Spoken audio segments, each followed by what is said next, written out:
Hey, do you want to spoil yourself on the quirks for Nighteye, Fatgum, and Ryukyu, among others? Great, this is the video for you.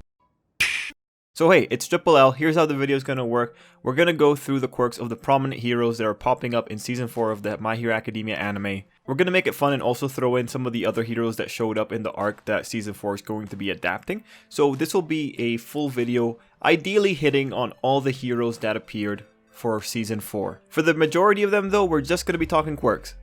So if you would like information on the characters of these heroes, please let me know down below.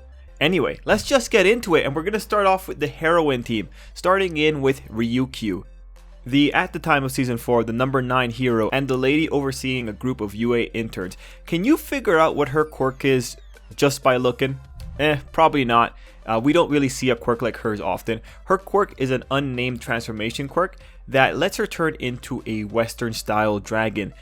This dragon is significantly taller, standing at around 3 to 4 people high, and obviously she gains all the cool dragon stuff except the fire breath.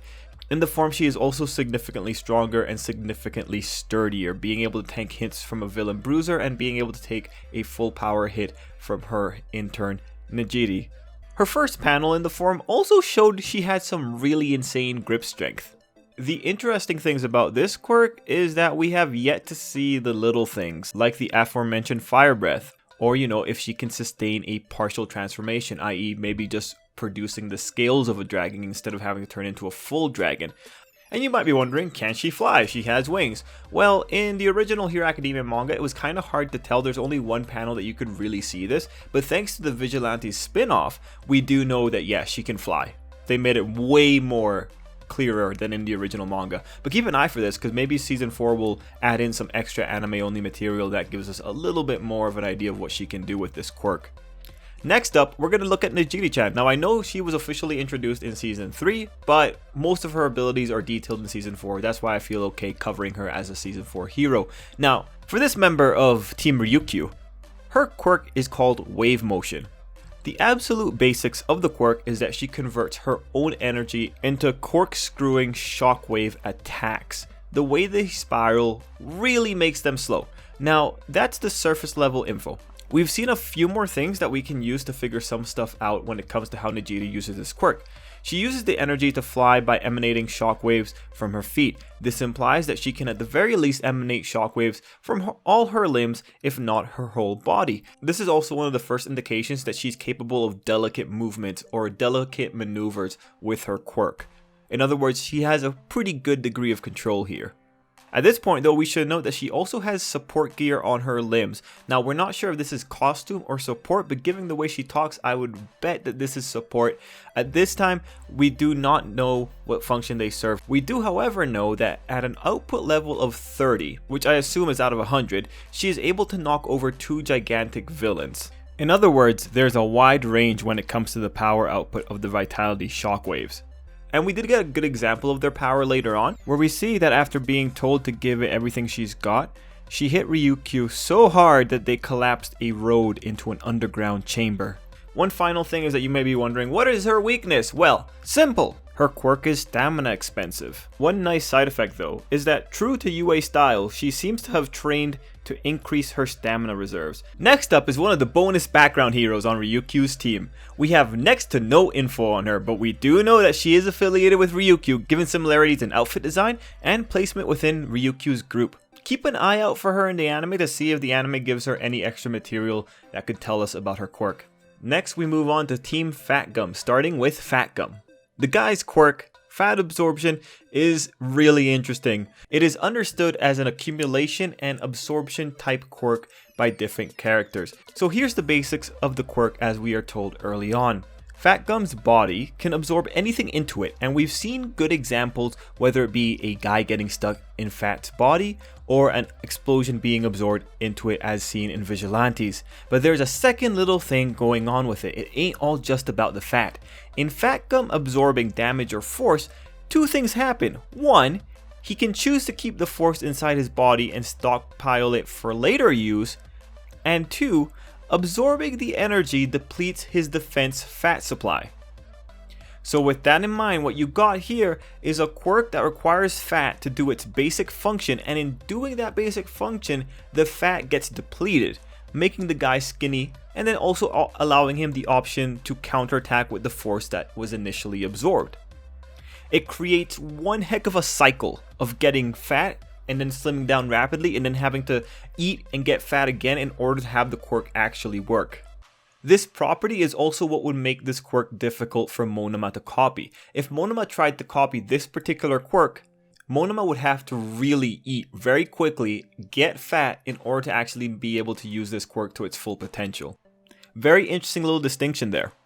Anyway, talking about the counterattack, obviously the output of the counterattack is dependent on the force absorbed, but one thing that we do know is that Fatgum's body isn't destroyed when he unleashes that strength. We have seen Fatgum unleash a giant attack that was capable of breaking a barrier that felt as hard as steel and breaking a guy's arms like multiple times.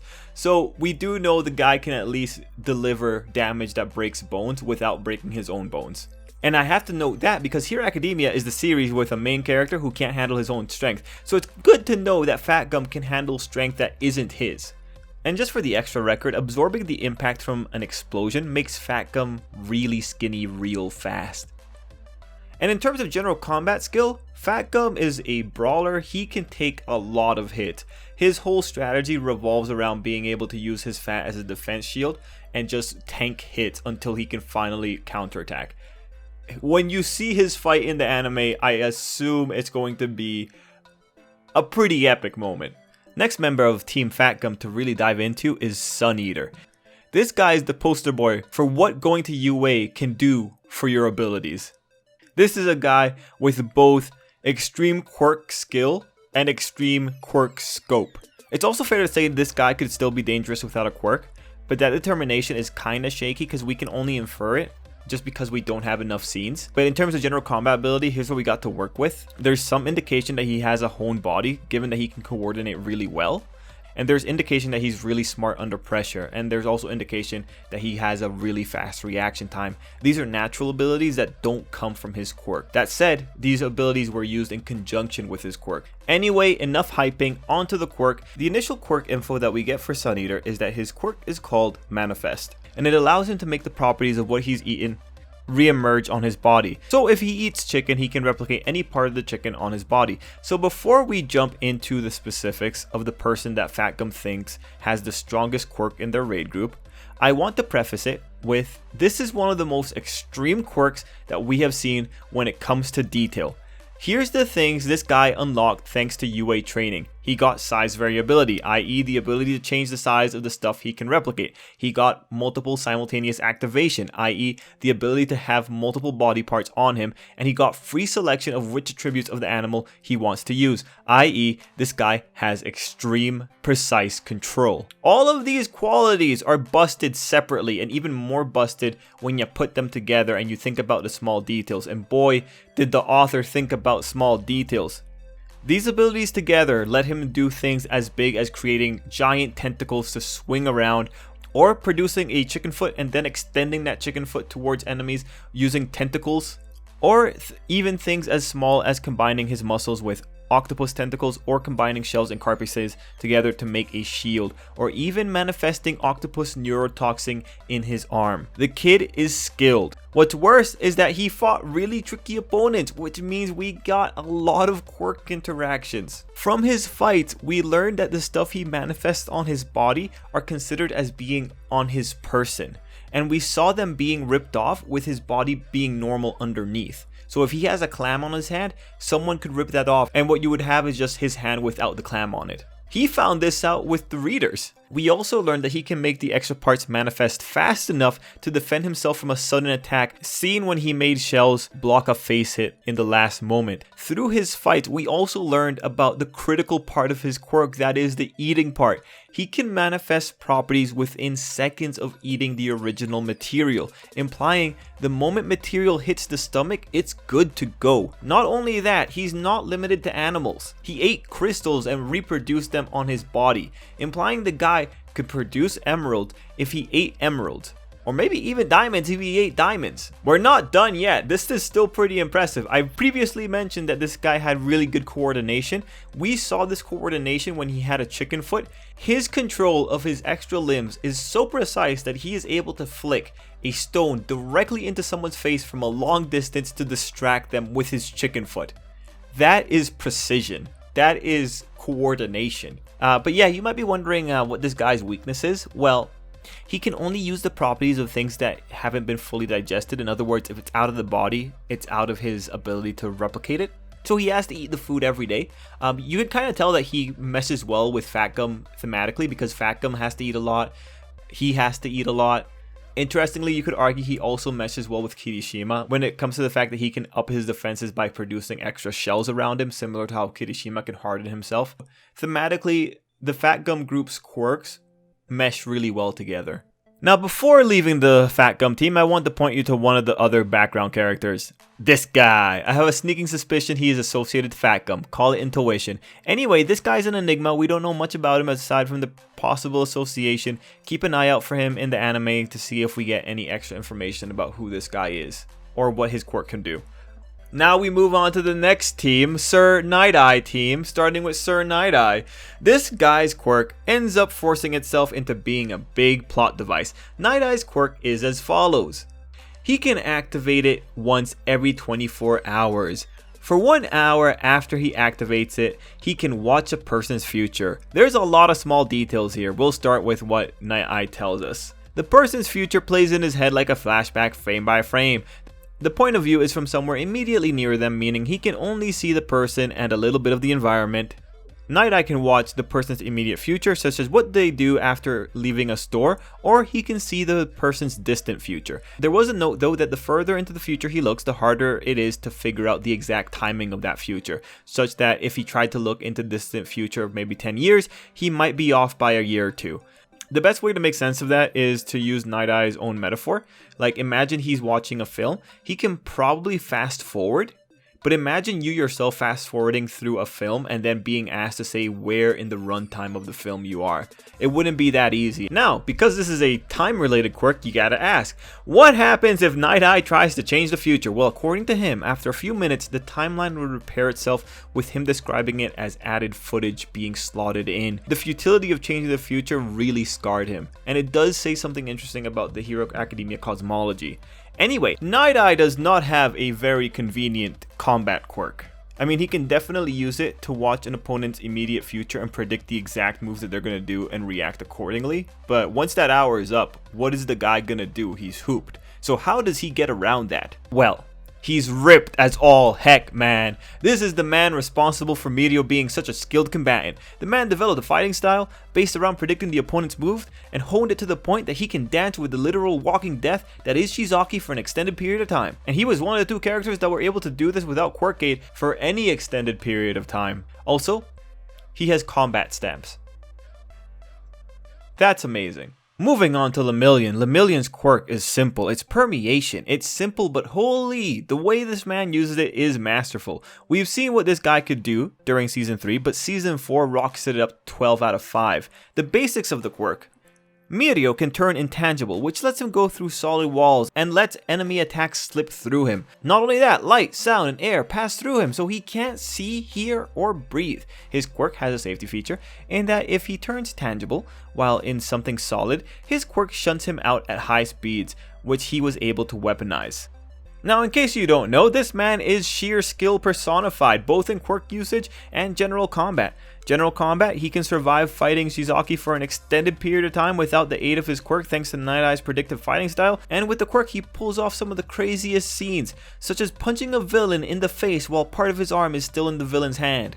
Mirio has totally mastered precise and high-speed partial activation. You know what's even crazier? He pulls off extreme precise moves while essentially drunk, which is actually like another of the small weaknesses. Mirio's quirk disorients him a lot, such that he has a resistance to altered states of mind that influence coordination. So even if he's drunk, he's still effective, and that's terrifying. Other weaknesses to the quirk, it's like his dad thinks that they could end up chopped in half if they're not careful. I don't know. I feel that Mirio's quirk has a good enough safety feature. I've seen Mirio do a lot of weird things, and I have yet to see him get chopped in half. Now, full disclaimer, Meteor's quirk is really interesting to analyze, and there are some questions I still have about the quirk, such as how does gravity affect him, how does talking work with the quirk, but those are questions that I want to answer in their own Meteor video, so keep an eye out for that. I will be producing that sometime during Season 4's runtime. Moving on to the next member of Nightaye's group, we get Bubble Girl and her quirk Bubble. This one is special in that this girl was fan submitted, but according to the original design, Bubble Girl can make bubbles filled with an aroma that she has smelled before. When she's nervous, she makes bubbles that smell really bad, so that's probably her weakness right there. Manga wise, we've seen her releasing bubbles from her skin before letting them pop in the opponent's eyes. That's probably why she wears a totally sealed face mask in all honesty. Anyway, fair to say that the way she used her quirk in the manga, this girl relies on close combat and uses her bubbles as a distraction. And for now, the final member of the Nighteye group, we got Centipeder, another fan creation. His quirk is Centipede, not sure if you figured that out. He's got a mutant type quirk, which you can see from the centipede head. And then we have the further description that he can turn his limbs into centipedes. And this is where I want to point you to just small art details. As we see in this panel, we can see that he has extended his arms out in centipede form. But when you look at the end of the arm, you can spot that he still has a hand. So really interesting. The way that it looks to me is like he has maybe regular arms that he turns into the centipede body, and then that centipede body can extend. Okay, we finished the main groups, but we still got a few heroes with info to cover, starting with the hero that got more development and characterization than Ryukyu and Nejire. Rocklock, and his quirk, Lockdown. The quirk is simple. He can lock down certain objects, excluding living things, onto a point in space. For instance, he could lock down a knife that stabbed him so that the knife can't be pulled out and used to stab him again. There are some restrictions though. He can't lock down objects that have a lot of force behind them, so maybe he can't stop a bullet train, and he can't lock really large surfaces in place, so probably still can't do that bullet train. We've seen him lock one wall though, so that's worthwhile. Next up we got one more guy, Mr. Brave, and his quirk, Torn Locks, or Hair Razor depending on translation. And no, this is not related to Rocklock. No, Mr. Brave's quirk lets him lengthen, multiply, and harden any hair he's torn from his scalp, so he can make his hair into a mighty sword. He's worried about going bald though, because he's gotta rip this thing out of his head, and that must be painful. Okay, after this point, details are super scarce. There are a few more heroes that we're seeing but not really delved into. These are the bonus heroes. One thing that we can say though is that these heroes were from the local area, or they were well versed with dealing with the criminals that they were going to be facing for Season 4. All these faces are ones you should look out for in the anime to see if the anime gives them extra materials. So we're going to start strong with Kesagiri Man. We saw him getting involved and fighting off gangsters. He was one of the more prominent no-names. Like, it's actually kind of weird how often he showed up in the panels. He seems to be able to move faster than the average man, I guess. That's about all we got in terms of ability. Next we had this guy. He honestly reminds me of Juzo. He had speaking lines. I'm sure he's reasonable. And then there was this lady. She showed up a few times. Nothing that we could tell though. Then there was this Ambu Black Ops looking guy. I assume he's a ninja or something. He had a line where he was questioning something dramatically. Then there was this guy that was stuck with Rocklock. Interestingly, Rocklock is such a developed character that we got some characterization for this guy just because he seemed to be Rocklock's babysitter, or you know, the guy that tries to reel him in when Rocklock's being too much. And then after that, there were a few randoms that honestly disappeared after a bit. Him, and him. Keep an eye out for them. Maybe their quirks will show up. Now you may be thinking that this is the end of the video. Ha ha ha ha! You are wrong, I wish. There is one more hero who was detailed in Season 4. Crimson Riot. When we saw Crimson Riot hardening his hair, yeah, he has a hardening quirk. This is why Kirishima likes him. Like, he can harden his hair. It kind of looks like Hockey from One Piece. Anyway, that is now officially the end. Thank you all so much for sticking with me and watching through to the end of the video. If you're anime fans, I hope you got spoiled enough. I hope I give you enough details on the prominent members. You can tell that not all characters' quirks are created equal. Some characters have more developed quirks than others. I would argue that the Fatgum group, specifically Suneater and Fatgum, their quirk got a lot of thought put into it. Anyway, guys, if you're still with me here, please leave a like down below. Let me know this was worthwhile. Full disclaimer, I really want this video to blow up and just make the week of casual explanation series of videos just super popular. That would be great. Your likes go a long way towards that.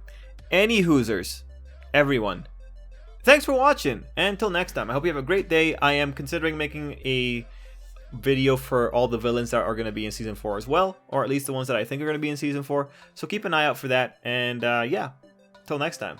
I hope you have an absolutely great day.